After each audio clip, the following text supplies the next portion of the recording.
I slept fine. Went to bed late, of course, watching the election. Went to bed late and woke up, and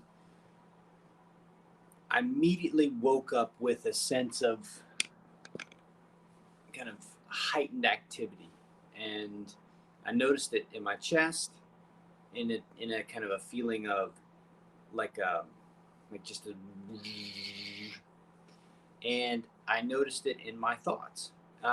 Mostly my thoughts because um, there's this aspect to my thoughts that is very reliant upon certain foundations, and those foundations are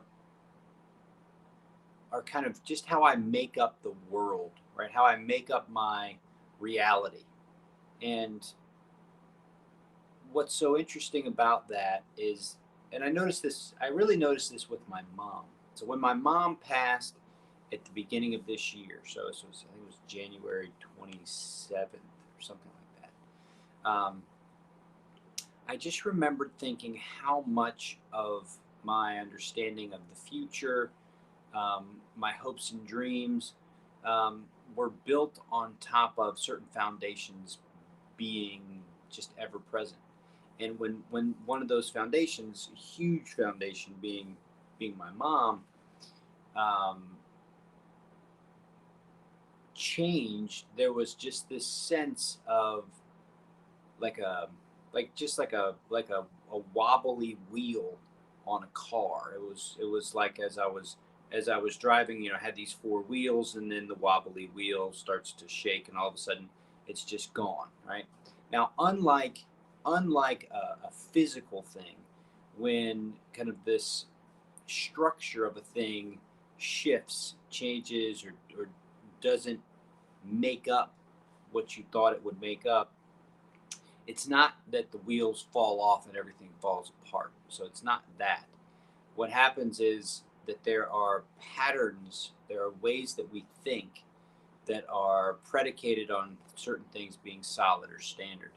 And when those solid or standard parts become not so solid and standard, the thoughts become kind of untethered, right? And so if you have like these roots, thoughts are rooted in, whatever your beliefs are, your experiences, et cetera, et cetera. Then if that becomes ungrounded, then it's like what are the roots grabbing onto? Where's the ground?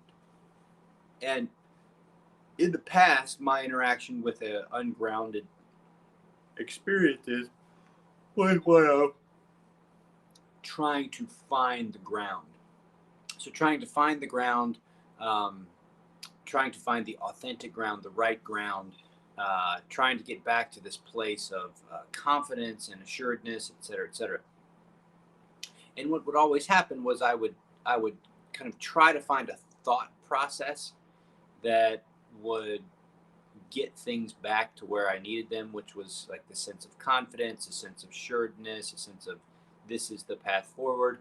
And what would happen, and this wasn't the only time this happened with my wasn't the only time with my mom. What would happen was I couldn't find it with my thoughts, and because I couldn't find it with my thoughts, I started to question my beliefs. I started questioning my decisions, and I started to move with an untethered mind. And an untethered mind is also called a monkey mind. And so what happens when the monkey mind takes shape is that your thoughts just start, they just start going everywhere, right? Boom, boom, boom, boom, boom, boom, boom, boom, boom, boom, boom. And so this is very common in the realm of um, mindfulness. The understanding that the thoughts can go in any direction is totally normal. It's a very common thing to have the thoughts go everywhere. What's typically kind of uncommon, and it's just rare, is that your your thoughts are untethered to basic foundations, fundamentals. And when your fundamental beliefs, so these are the thoughts that are really grounded in your body, grounded in your present moment, grounded in your understanding of the way things are. when that happens, there's the disruption of the deep held beliefs, and that's tricky. And the reason why it's tricky is because there's a lot of room when there's disruption at the base. There's a lot of room for the thoughts to go into darker places and to essentially kind of attack itself. And when the thoughts start to attack the self, it's a tricky environment, because if you're not aware that that's happening and you don't understand what I'm about to explain next, if you don't understand essentially the practice of mindfulness or how you pay attention, if you don't understand how to kind of position your being, your present attention on a solid place, which is the present moment, if you don't have the understanding of how to do that, don't know how to do that, then those thoughts can develop into patterns that can be really destructive. And they can go in the destruction of shame, they can go in the destruction of anger, they can go in the direction of doubt, they can go in the direction of fear, they can go in all these different directions. So what do? Well, in the old days, I would attack those thoughts. Like I would try to reason them wrong. And in that attacking of this monkey mind, I would, attempt to essentially argue with what was going on in my own head, and try to find a way of being it, or the right way, whatever that is. It was never effective. Attacking thoughts, attacking your own thoughts, attacking someone else's thoughts, it doesn't work. And the reason why it doesn't work is the nature of the mind. The mind is incredibly adept at moving. It can move, it can hop, it can jump, and it can do that through time. So it can go into the past, this is why this happened, and attack. Go into the future. This is what's going to happen. Search. The way you blend, okay, and this is it's a right now kind of thing. The way you blend with what's going on in your thoughts is by coming into the present moment. Remember, your thoughts are only a third of your whole experience. There's the mystery, which is unknown, and then there's the body. The body is the present moment generator, right? The thoughts, your thinking, your mind can analyze, explore, become immersed in, become wowed by, awed by, triggered by, whatever, the present moment. But the body is what makes the present moment something. And so what you do, right, what you do to blend is you go into the present moment. You go into the present moment with your senses, then you go into the present moment with your body. So you start to participate with the present moment, and then you integrate the breathing, which starts to not only interact with the present, which is not just a, so you start to interact with the breathing, which is now you're interacting at a systemic level, and then you bring your best self forward, right? So it's a disruption. You don't attack the problem and get, this is wrong, here's the best version of myself. It's monkey mind, boom, boom, boom, bouncing around, stabilizing the present moment, sight, sound, taste, touch, smell. Build on the present moment. So it's like a natural environment. You build on that present environment, starting simple. You just start with the present moment. You start to build the spine. The spine's like the stalk. The breathing is the branches, right? It's like the branches of that moment. And then your goodwill, right? Your goodwill comes out as the form of the leaves or the fruit, or it's the offering, right? And so you just do that at every moment. And so say you're in a really disruptive thought pattern, right? Maybe you're really challenging some fundamental aspects. What do? Well, that's the training. I mean, that is the practice. There's no way around these kind of basic tenets of the human experience. If you try to attack your thoughts, if you try to this is wrong, or this is the way it should be, you actually strengthen them.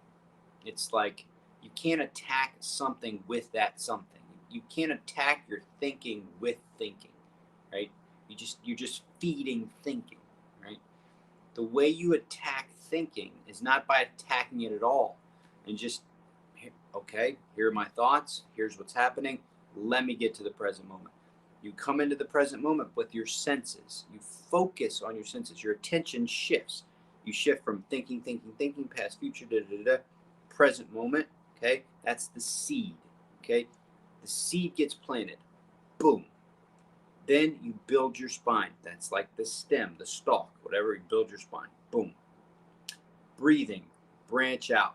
Right. So the interaction back and forth, the breath. Okay, branch out. Then fourth bell, it's your offering. What are you offering to the moment? That's where you bring your best self, and you do that over and over and over and over and over and over and over again. I mean, I early in the training, earlier in this year, I used to say we meditate in the morning, practice mindfulness all day, and that's what I mean. So when we're sitting here this morning, we're really practicing building the ecosystem, right? Your internal ecosystem is being built every time you meditate in the morning. You're practicing the basic fundamentals. Boom, plant that seed of presence. Boom, sight, sound, taste, touch, smell. Build the stem, build the stalk, whatever. That's the spine. That's bell two. Branch out. It's not just, it's a balanced branch out. It's out and in. It's participation. It's interaction. So that builds the branches, right? And then you're offering the leaves or the fruit. So you're doing that over and over and over again. Because at the end of the day, regardless of what your mind is imagining, regardless of where your thoughts are going, there's still 24 hours in the day. There's still just always the opportunity to bring your best self forward. There's still always the opportunity to blend with your challenges in those three phases. You can blend in with thinking, right? You blend with thinking by grounding it in your best self and then bringing your best thoughts forward. So when you go to fourth bell and you bring your thought, you bring your best self forward. Your best self could be thoughts of gratitude and compassion. Your best self could be more patience with friends, family, et cetera, et cetera. So you're always kind of participating, right? Now, best self in body, maybe your best self in your body that you bring to the moment is, finding some self-care, finding some relaxation, finding some enjoyment, hugging, affection with family, et cetera, et cetera. And then the last piece is there's the unknown. And that's really, it's really important to recognize the unknown. And how do you participate with the unknown? Well, there's lots of ways to do it. There's lots of ways to participate with the unknown. But what tends to be at the heart of the realm of the unknown is that love, goodwill, and compassion always stand the test of time and are always available and always ultimately prevail. And the reason why that's the case is, well, we know the great teachers have shared that. We know the great teachers have always said, that's where your truest strength lies. And not only love and compassion, but actually taking your love and compassion and giving it to those that are suffering. That's where your greatest strength lies. So there's always those stories, those lessons, that relationship to that divine essence, right?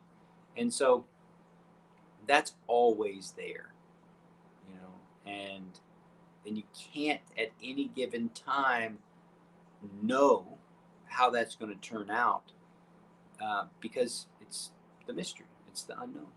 So these are the things that you can be aware of to fortify your practice in kind of managing the experience of being yourself in these challenging times. There's so many pieces at play so much potential. It's dizzying. What are you supposed to do? Well, that's why we train. That's why we do this stuff, right? Just know that this is it. Like, this is the reason. You being here, you watching this, you kind of taking the time to like do the work. Here's why. Like, this is it. This is why you do it, and it works, right? It actually works, and we've often talked about it in the context of post-traumatic stress disorder and trauma, and typically that's associated with war and military service, et cetera, et cetera. But the foundations, the fundamentals apply to everyone, and they apply to everybody. So this is it. So let's do it. Let's practice.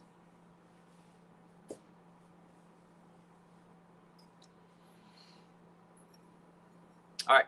What are your cues for comfort? And by that, I mean, what is something you could be doing right now that makes you 2 to 5% more comfortable? 2 to 5% more comfortable. What would that be? Maybe there's a location that you like better than the one that you're in, and that would just make you 2 to 5% more at ease. What are those cues? And go ahead and follow them. All right, here comes first bell.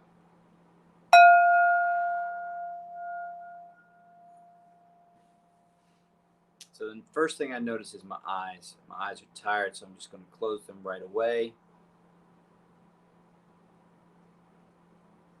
Notice, even when my eyes are closed, that there's a light and shadow element. To the right of my closed eyes, there's a brighter light.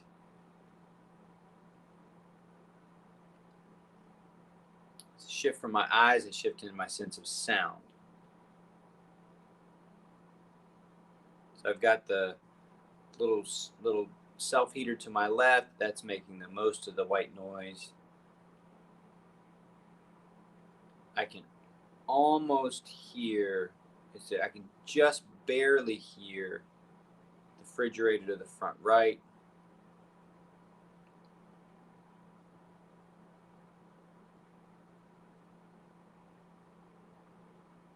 There's nothing else. Now my attention just shifted to temperature. To the front left side where the heater is, there's some warmth on my skin, but on the back right side of my body, I can feel the coldness. I can feel the cold of the garage. There's this kind of warm left side of my left arm, and the rest of my body is kind of cold.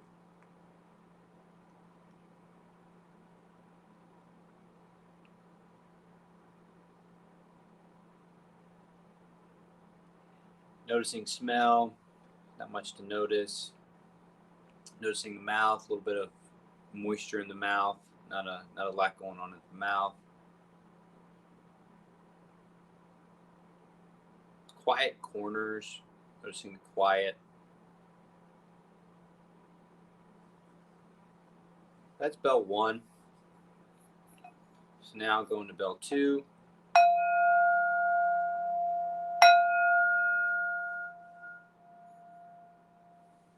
So we planted the seed with the present moment. We planted a present moment seed, right? Now it's going to the building of that seed into something that you can actually work on, and that's the alignment of your spine. So starting with the ground, right? That's where your legs are underneath you, how they're underneath you, how your feet are against the floor, how your body's against the chair or the couch, whatever. What you're looking for is establishing a ground. So it's essentially your roots, right? So it's what's underneath you. And then from there, you go into your pelvis. Okay, so the pelvis is the base of the spine. At the base of the spine, you're looking for balance and comfort. And then from there, you just begin the process of building. Now, to build with the spine is to interact with these different chunks. So from the pelvis, you move into the core. So different aspects of the core. You've got different holds in the belly. Just think of how you can squeeze your belly in different ways. You can suck it in, you can pull it out, you can shift, twist, etc., etc.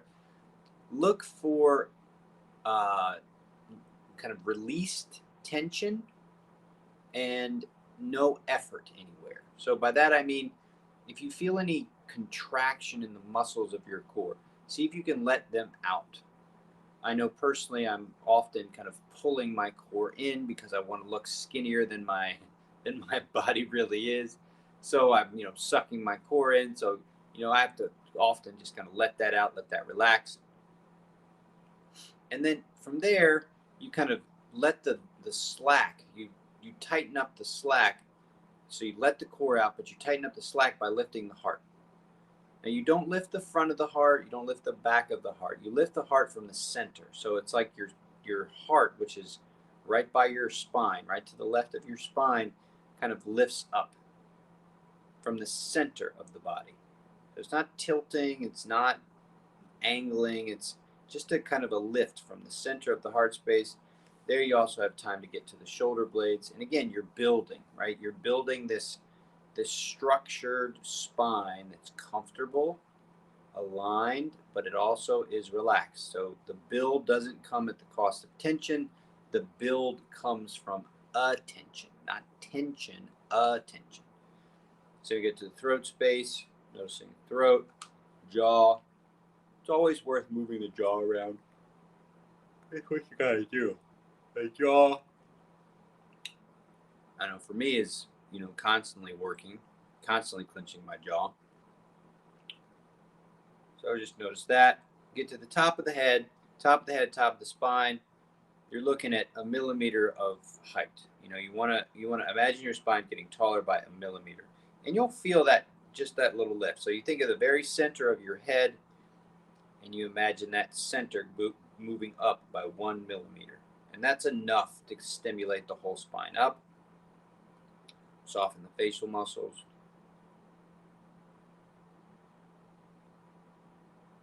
And that's bell 2, and now move into bell 3.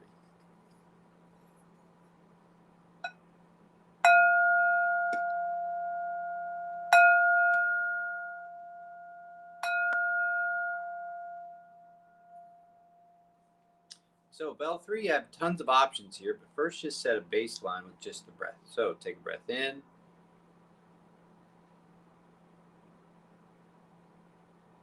And out.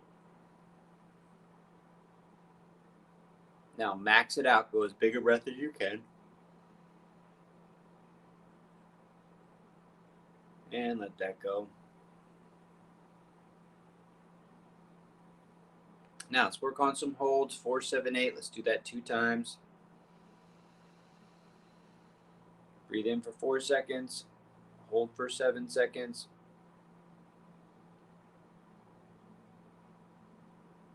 Out for 8 seconds.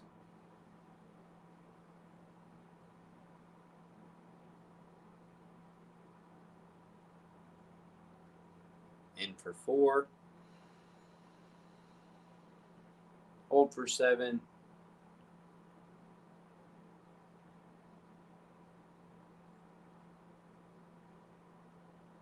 Out for 8.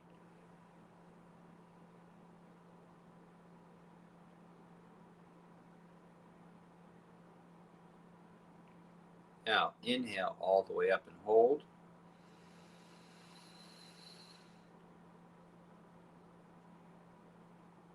Look for slight discomfort, just a tiny bit of discomfort, and exhale all the way down. Keep going. Breathe it all the way out, all the way out, all the way out, all the way out. Hold.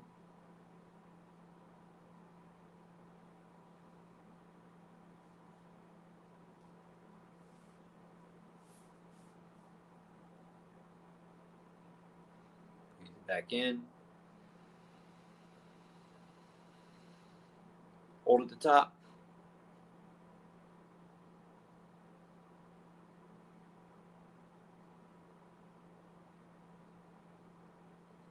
Exhale all the way out.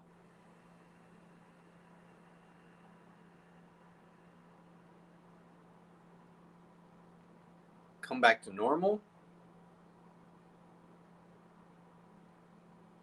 Notice if the holds caused any kind of internal environment shifts. Like I know when I do holds sometimes I can feel energy kind of move around. Like I'll feel more kind of a energetic feeling in the upper part of my body sometimes. I'll feel more downward feelings in my body sometimes. Mostly I just looking for a kind of an ability to create a new kind of pattern inside myself. So the breathing isn't isn't meant to take me to a a blissed out place or whatever. The interaction with the breath is creating a interaction with my inner space. So bell one plants the seed, bell two builds the stalk, bell three is how it interacts. And so, kind of like the way a tree will grow according to the light, right? It'll adjust how it it branches out according to the light. This moment will branch out according to your attention. And you can put your breath or you can put your attention on a breath practice that does different things, but more than the what the breath practice does is the fact that you can do it, the fact that you can shift it. And the more you practice these different styles and what works for you and what you like, the more you develop a plan or a way or a wisdom for when to do what when. And all of that leads us out of bell three into bell four, which is the reason for all this.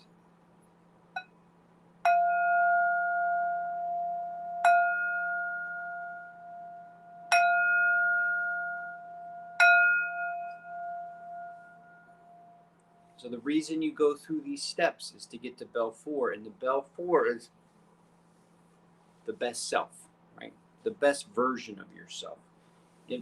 It correlates directly to what you want out of your life. What are your hopes and dreams? What are your goals? What do you want? What's your passion? What's your purpose? What's your mission? And how does what what best version of yourself supports that mission? And if there isn't a particular mission, then it's just to bring the best self forward. And so what's that? Well, internally, like if you just look at best self inside of self, that's gratitude. The best self inside of any particular moment that's not kind of projected outward is just gratitude. So what are you grateful for? What aspects of your life are special that deserve recognition, and you really feel good about that? What are those things? So you kind of bring those things to mind. And as you cultivated those things, that kind of that little spark, and this is like the leaves, right? So the flowering, the offering, right? What's that? What comes out there? And so then you move into, okay, I've got this goodwill inside of me, so now I want to share it. And this is the essence of honor, right? To share the goodwill within you with those that you can imagine as not having access to it or experiencing suffering. That's compassion. And I said earlier, this is really where there's a lot of precedent for where our greatest strength, our greatest power lies. And that's in our ability to cultivate the goodwill within ourselves and share it with those that are struggling. So bell four is however you want to do it. And bell one, two, and three really address attention. Okay. It's the training of attention, where you can put your attention. Bell four is why. Right? Bell four is the why. Why do you train attention? Well, the reason why is because you have an option. You have the option to you have a choice to bring your best self to the moment. You have the choice to either do it more or you have the choice to not do it at all. But in reality, you have the choice, and that's what the practice is for. So that's fourth bell. It has no structure, meaning there's this way to do it. So without it, it's open. So you can bring any religious practice to it. You can bring any thought practice to it. You can bring any philosophical practice to it. You can bring any prayer to it. It doesn't matter. What matters is that you're doing it with your fullest attention. That's the thing. So, another Wednesday, another significant day in the lives of the world. Thanks for watching. If you were participating today, appreciate it. If you're watching it later in the day, thank you for watching. And just like always, I'll see you tomorrow morning. Later, Down.